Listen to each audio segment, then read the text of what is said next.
Então, nós estamos dando início à apresentação da segunda parte sobre a Estação Saúde, sobre como é que uma unidade de saúde ela poderia estar funcionando em Marte. E Aníbal Bentes vai realizar essa segunda parte da apresentação.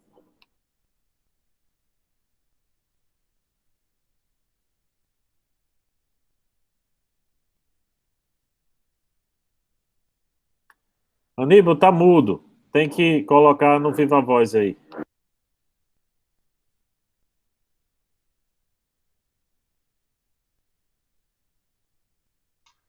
Agora, estão me ouvindo? Estão me ouvindo agora? Tudo ok. Ok? Bom, então vamos lá. É, que eu ia dizendo, é que a minha apresentação ela pode ser considerada como um submódulo ou um componente da estação principal de saúde, que tem assim como objetivo principal cuidado da saúde mental, psicológica, né, dos astronautas. Não sou da área de psicologia, né, não sou da área de saúde, mas sou há 18 anos pesquisador de uma ciência chamada conscienciologia, que estuda a evolução, o processo de evolução do ser humano em aspectos biológicos, né, do corpo físico, mas também traz referências a outros corpos extrafísicos de manifestação, que eu vou explicar mais adiante.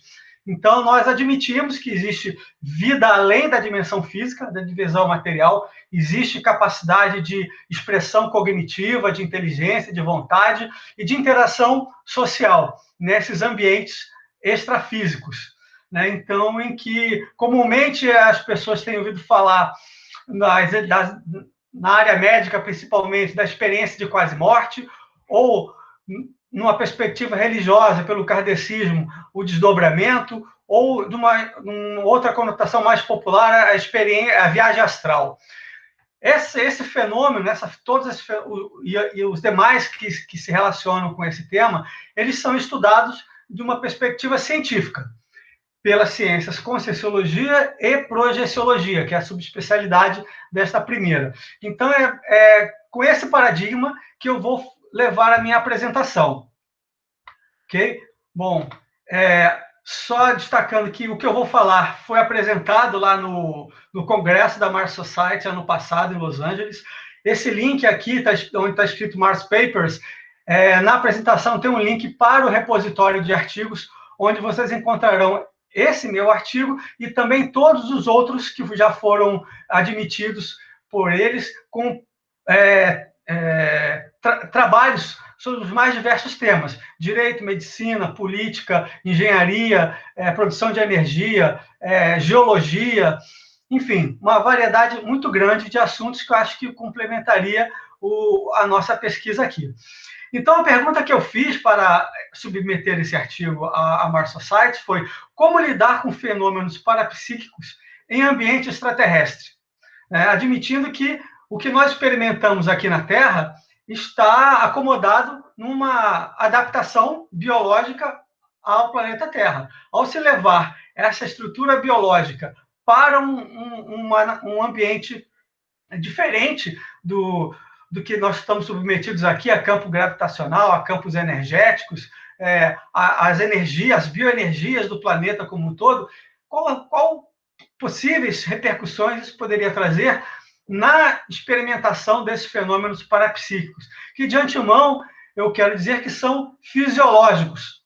Todo ser humano é capaz tem isso latente, mas por questões da evolução da nossa humanidade, eles estão restritos ou foram contidos ao conhecimento a poucas pessoas, começando pelas religiões, depois pelas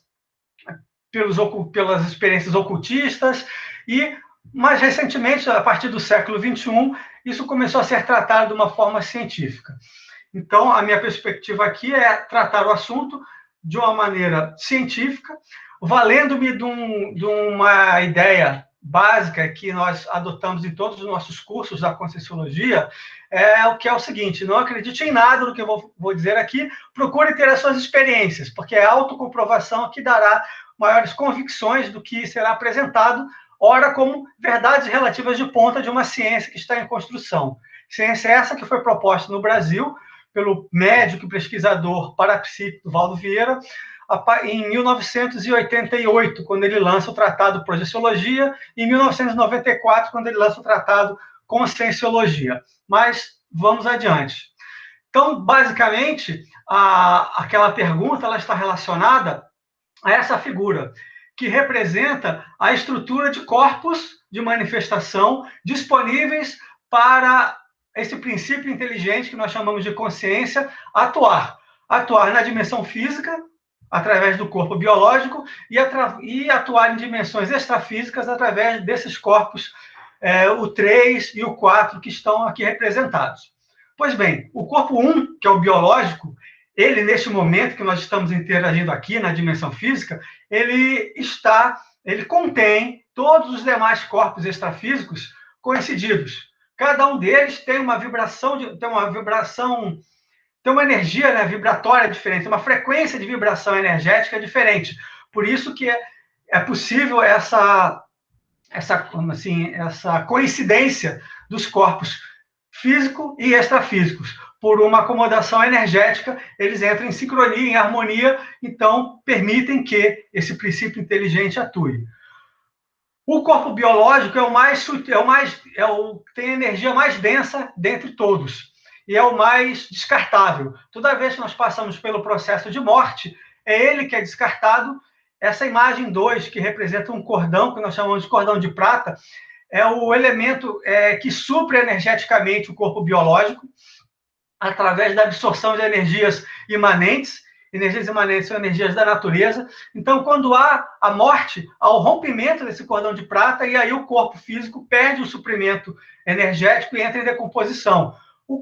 Esse corpo energético não é a única fonte de sustentação do corpo biológico. A respiração, a alimentação também são necessários para essa sustentação. Mas o que vai dar vitalidade e ânimos ao corpo físico é esse cordão energético que compõe um corpo de energias extrafísico. Essa outra imagem, o corpo 3, é o que nós chamamos de corpo das emoções, ou psicossoma.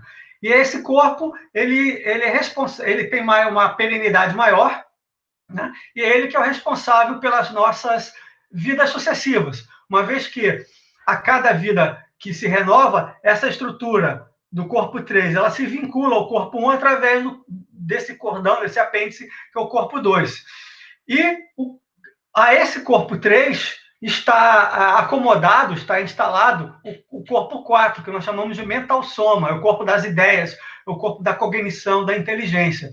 E é nesse corpo 4 que está a sede, instalado o que nós chamamos de consciência. Então, tudo ou mais, além do corpo mental, que também é um corpo de manifestação, não é a consciência não se confunde com nenhum desses 4 corpos, mas em estando sediada no corpo 4, esse corpo 4 também se vincula ao corpo 3 através de uma conexão energética, que nós chamamos de cordão de ouro, e essa estrutura toda de corpos extrafísicos se vincula no ato da fecundação ao embrião, informação que vai dar forma ao corpo biológico. E aí vem a morte, esse cordão de prata se rompe novamente, e toda essa estrutura extrafísica retorna para as dimensões extrafísicas, mantendo a sua integridade energética, a sua estrutura. Então, quando alguém fala que viu um fantasma, que viu um espírito, ou que ouviu uma voz, ou que se comunicou com alguém, que viu algum antepassado, está vendo essa estrutura extrafísica, número 3, o psicossoma, né? Pois bem, todo fenômeno parapsíquico, ele advém dos recursos sensoriais desses corpos extrafísicos. Nós temos no corpo físico o tato, a visão, a audição, o paladar, né? E no extrafísico nós temos também esses sensores, mas temos outros mais, além desses que são comuns ao corpo biológico, expandidos. Então, quando alguém diz que teve uma experiência de clarividência, ela pode estar vendo dimensões extrafísicas a partir do órgão sensorial da visão do extrafísico, né, que nós chamamos, a cada órgão extrafísico que tem uma correlação com o corpo físico, nós usamos o prefixo para fazer essa distinção. Então, o para-olho, no caso da visão. Teremos também um paracérebro, onde são processados, né, todas as informações cognitivas que vêm do corpo mental, que são envoltas, são permeadas por energias das emoções. Então, o que nós experimentamos na dimensão física é o somatório energético do pensamento, que vem do corpo mental, que vem da própria consciência, com o somatório, vamos dizer assim, vetorial, resultante energético, com as energias emocionais, que vão dar um padrão das nossas energias conscienciais, das nossas bioenergias. Aquilo que comumente, aquela pessoa tem uma boa energia, legal, mas aquela pessoa tem uma energia tão ruim, é só encostar no telefone ou saber que ela está chegando já me causa um incômodo. Esse padrão de energia, mais saudável, menos saudável a cada um de nós, é repercussão do quanto estamos afinizados ou não com aquele padrão de energia consciencial que aquela pessoa exterioriza. Essas energias conscienciais também elas podem ser impregnadas em ambientes. Então, você entra num shopping, entra num banco, entra numa igreja, entra na sua casa, você pode experimentar repercussões energéticas distintas por conta do padrão predominante de energias conscienciais em cada um desses ambientes.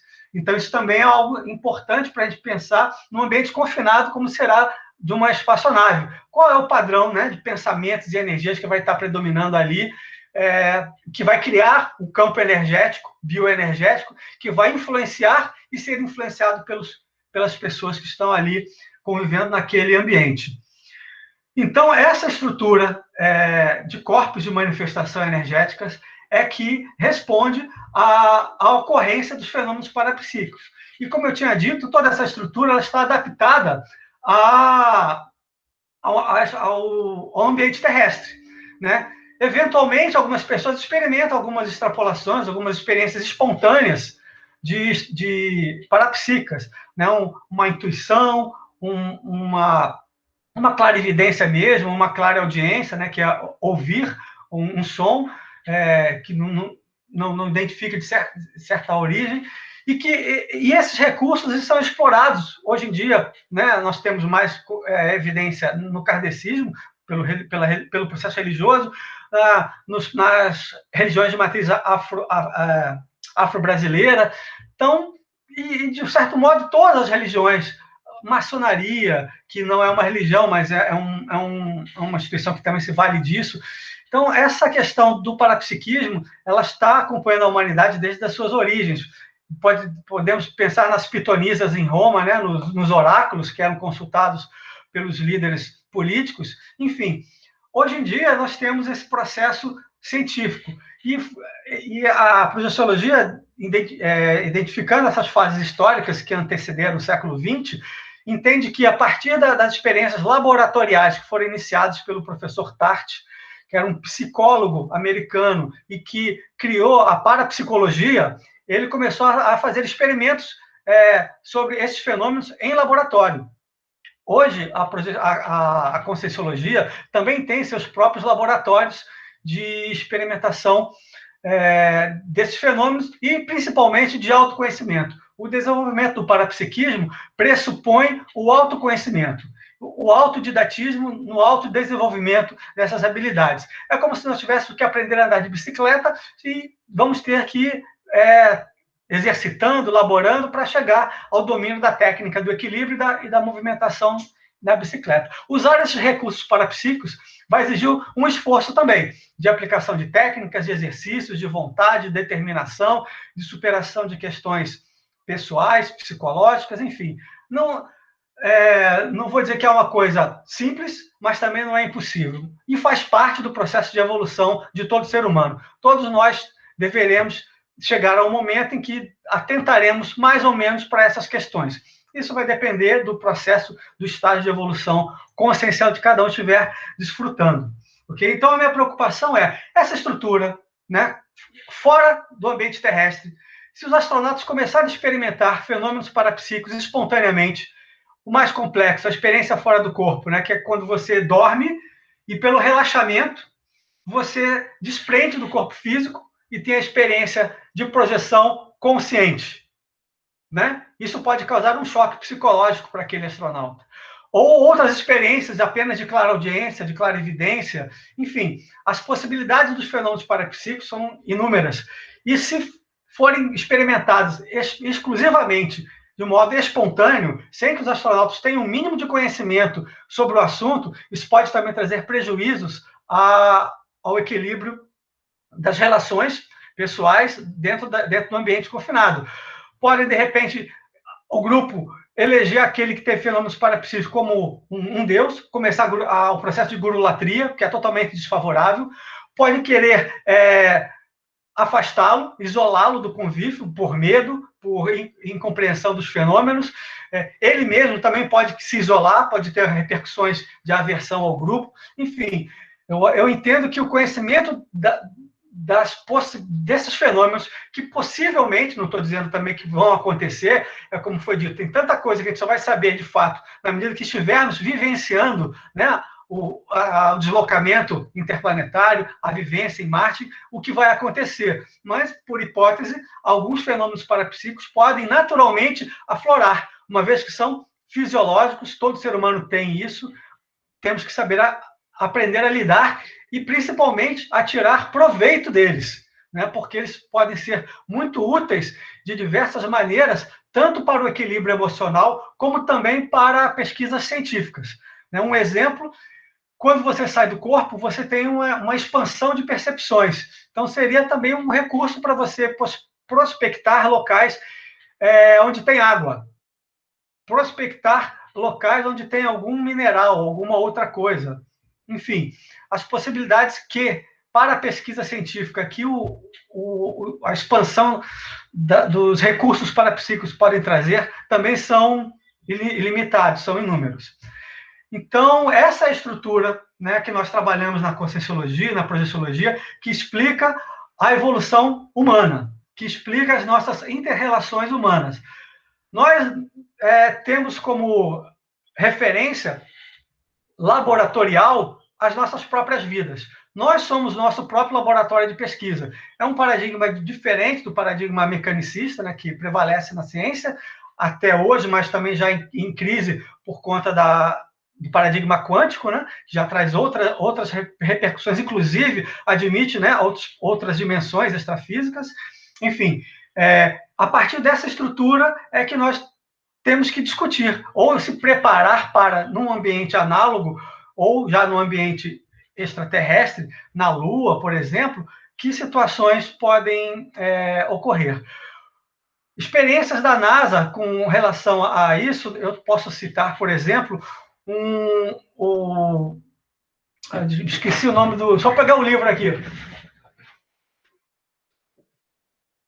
Esse livro aqui foi escrito pelo astronauta Edgar Mitchell, né? Ele foi tripulante da Apollo 14 e ele fez experiências de clarividência a partir do espaço. Enquanto ele estava lá orbitando a Terra, ele tentava fazer... ele fez experiências de clarividência para identificar números numa estação em Terra. Então, você vê que isso também, eu acredito que não seja um tema tão... afastado das experiências espaciais, provavelmente não está tendo divulgação, ou posso estar equivocado, pode estar sendo alijado até o momento, não sei.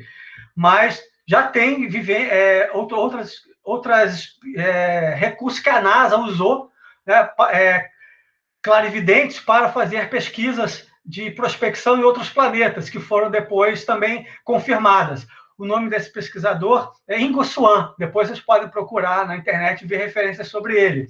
Então, é algo que a gente pode agregar a uma experiência análoga ao desenvolvimento do parapsiquismo.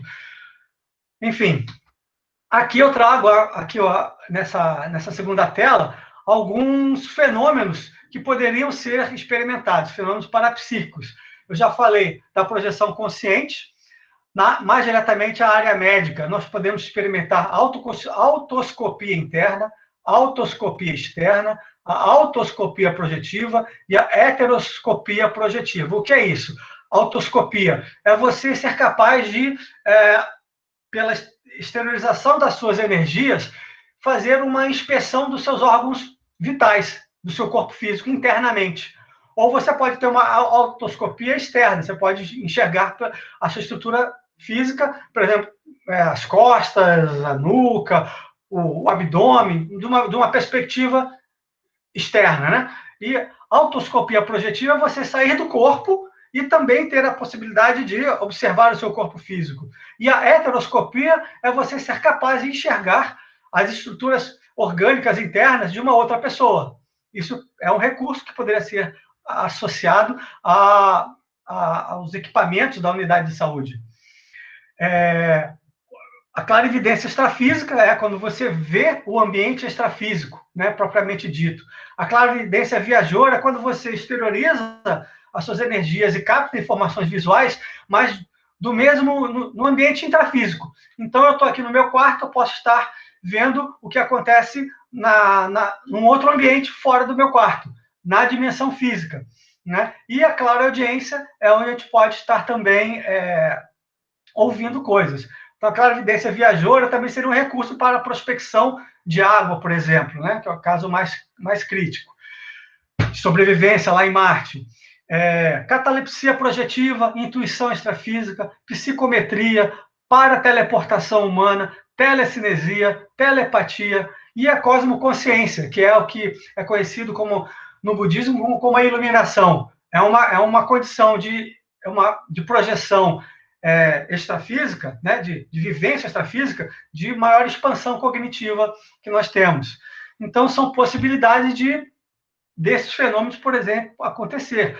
A telecinesia é a capacidade de você estar fora do corpo ou exteriorizando energias a partir de alguns dos seus chakras, movimentar objetos, né? Isso é o que se chama de telecinesia. Enfim, são recursos que podem ser desenvolvidos. Esse livro, Remote Viewers, é um relato de como o FBI usou durante a Guerra Fria parapsíquicos para fazer espionagem. Não só os americanos, mas como os russos também fizeram uso disso tecnicamente, né? Cientificamente, se valendo desses recursos. O que não é aconselhável. Nós, na Conscienciologia, defendemos a ideia que todos os recursos parapsíquicos devem ser usados de forma ética, ou cosmoética, como nós chamamos, ampliando a conduta ética e moral para todo o cosmos, segundo referências que compõem nessa cosmoética. Então, devemos buscar sempre o que é melhor para todos, contribuir com a evolução da humanidade, e não para interesses egoístas ou particulares de grupos. Isso dificulta, inclusive, o desenvolvimento do parapsiquismo, porque cria energias naquele corpo de energia, dos pensamentos, energias mais densas, mais pesadas. E quanto mais densas são as nossas energias, mais próximas nós estamos da dimensão intrafísica, que dificulta a expansão do parapsiquismo.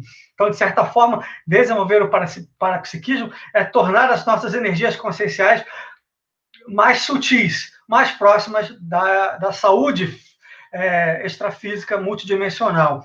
E aí, voltando, né? A saúde como um todo, ela deveria ser, então, enxergada tanto a saúde biológica como a saúde desses outros corpos de manifestação. A saúde do corpo energético, a saúde do corpo emocional, trabalhando melhor as nossas emoções e buscando ter sempre um equilíbrio saudável no que sentimos, e o equilíbrio do que pensamos, procurando também manter uma média de pensamentos mais saudáveis, mais equilibrados, que proporcionaria um padrão de energia mais sutil, mais equilibrado, mais lúcido, para que nós tenhamos uma saúde integral, tanto física quanto extrafísica, porque isso aqui é um conjunto fechado que interage continuamente. Então, a EQM, né, outra figura que eu trago aqui, é um exemplo mais prático, talvez mais do dia a dia, do que é um fenômeno de exteriorização de experiência fora do corpo. A pessoa, quando está submetida à anestesia, ela tem um relaxamento muito profundo, que é uma das condições, uma das condições, mas não exclusiva, que predispõe à descoincidência do corpo extrafísico, do psicossoma. Então, por isso que as pessoas voltam relatando: eu ouvi a conversa, eu ouvi a discussão, eu vi a intervenção, eu vi tudo que aconteceu, eu vi meus parentes mortos, etc. Porque ela está lúcida também.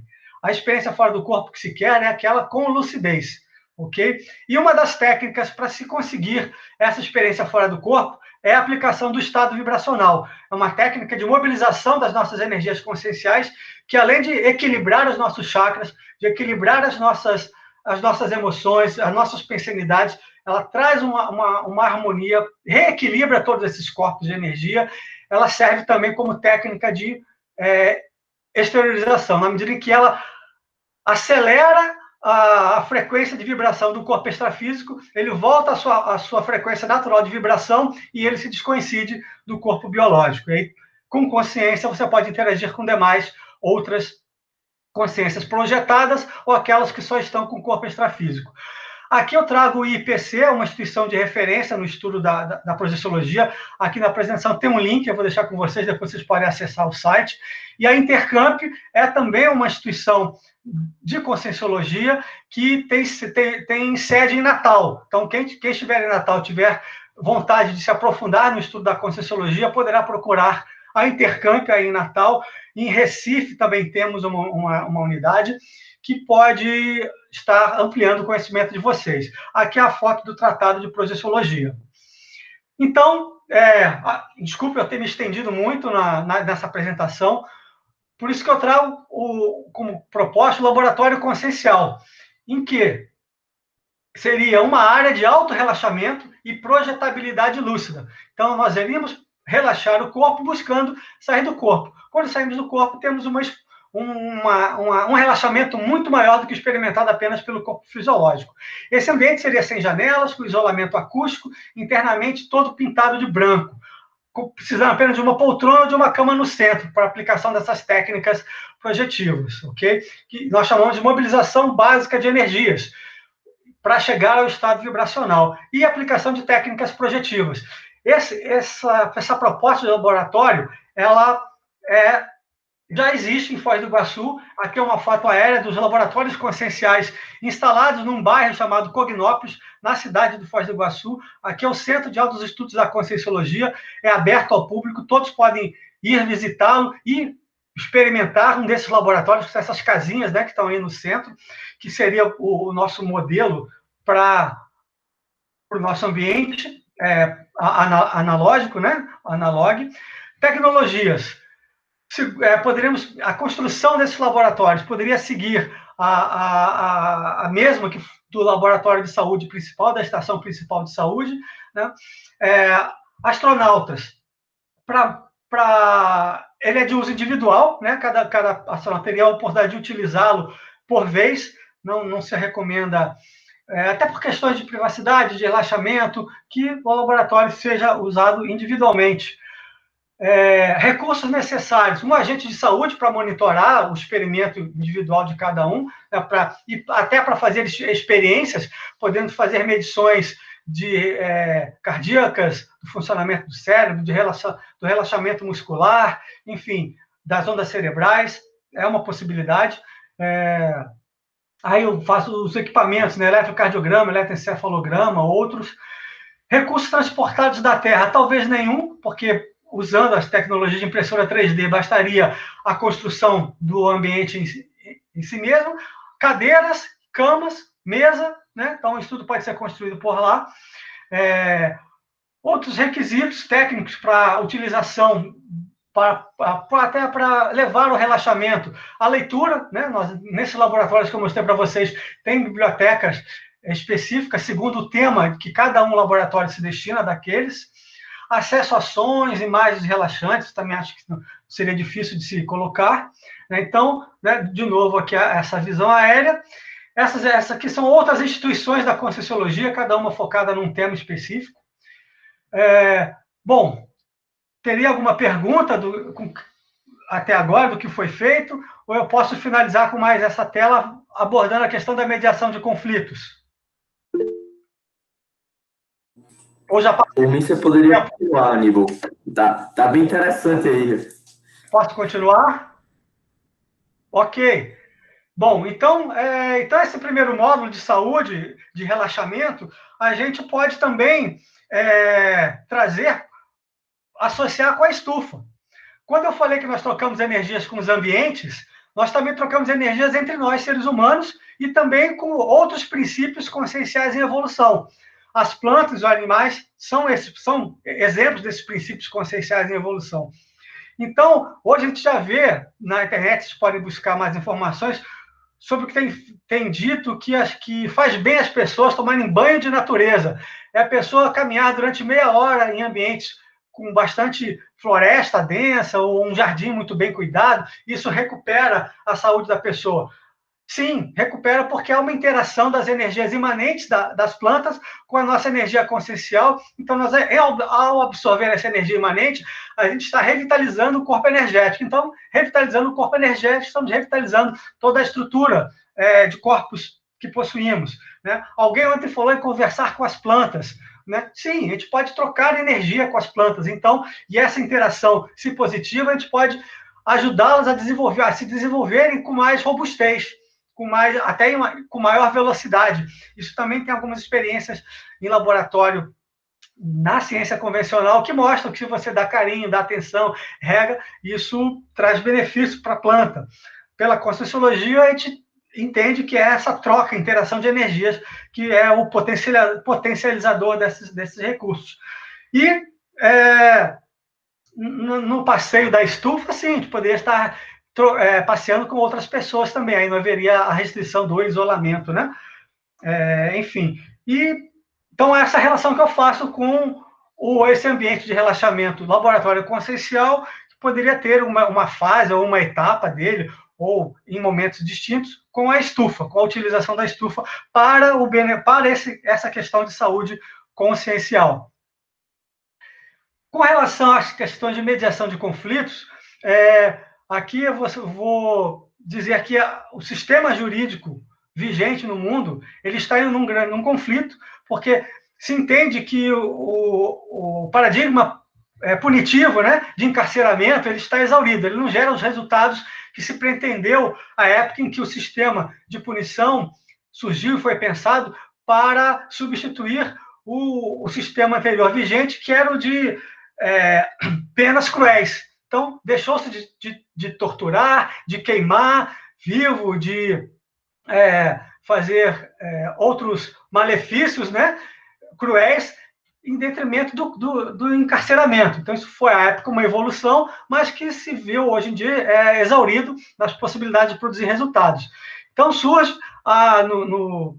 na doutrina jurídica a teoria da justiça restaurativa, que seria aquela que, não tirando a responsabilização nem das pessoas, ou seja, se há um dano a ser reparado, que seja, sim, reparado financeiramente, ou com o trabalho voluntário, ou de outras formas, ou até, né, o isolamento social, o cárcere, mas em circunstâncias muito mais gravosas, né, muito mais em que a pessoa apresente mesmo grandes dificuldades de interação social. E a justiça restaurativa, então, ela prima pela reconstrução de relacionamentos, né? Entre vizinhos, entre parentes, entre contratantes, de forma que aquela dificuldade, aquele conflito, aquele impasse seja superado e as pessoas voltem a se relacionar com serenidade, com afetividade, com serenidade. Então, isso eu acho que é e quem traz isso no mundo é a professora, a referência disso é Kay Pranis. Vocês podem procurar também. Ela tem essa figurinha aqui, é um manual que ela oferece, né, no Coração da Esperança, guia de práticas circulares, que são as técnicas, né, das práticas circulares que são empregadas na justiça restaurativa. E isso é empregado no âmbito judicial, de fato, né? E, inclusive, incentivado pelo Conselho Nacional de Justiça, que você tem um link aqui, né, em que eles apresentam os conceitos básicos da justiça restaurativa. Na apresentação, depois vocês vão poder também chegar a esse link. Então, é uma ideia de que, para a solução de conflitos num ambiente confinado, o melhor seria o uso da mediação, e não da punição, e não da condenação, né? Muito mais de compreender, de tentar compreender a situação dos dois lados e chegar a uma harmonia de relacionamentos, certo? Então, talvez aqui precisasse ter um ambiente isolado, né, para que essas conversas de interação possam acontecer, ou no próprio ambiente de reunião que esteja construído para isso, para deliberações, em que o comandante, o responsável pela unidade principal, reúna todo mundo para discutir, ou reúna só os astronautas em conflito com aquele mediador, que pode, então, buscar a negociação. Então, são formas de você minimizar aquilo que eu falei lá no início, né, de ter que, eventualmente, ter que isolar uma pessoa por dificuldades de convivência, o que pode trazer prejuízos à sobrevivência do grupo. Então, o que eu digo é como necessidade, um agente facilitador que conheça essas técnicas, né, do processo circular, uso de equipamentos, também os de uso administrativo, ou um ambiente da área de saúde, né, do relaxamento, pode ser, um desses laboratórios conscienciais, que não deixa de ser essa mediação, esse trabalho de mediação de conflitos, também uma forma de promover um laboratório de interações, né, conscienciais ali para resolver o problema. De novo, também equipamento. Acho que as impressoras 3D seriam capazes de suprir o que for necessário. Aqui tem uma bibliografia parapsíquica, de que vocês podem, tem links para livros gratuitos sobre o assunto. E é só, pessoal. Desculpe aí pelo avançado da hora. Eu dou por encerrada aqui a minha apresentação.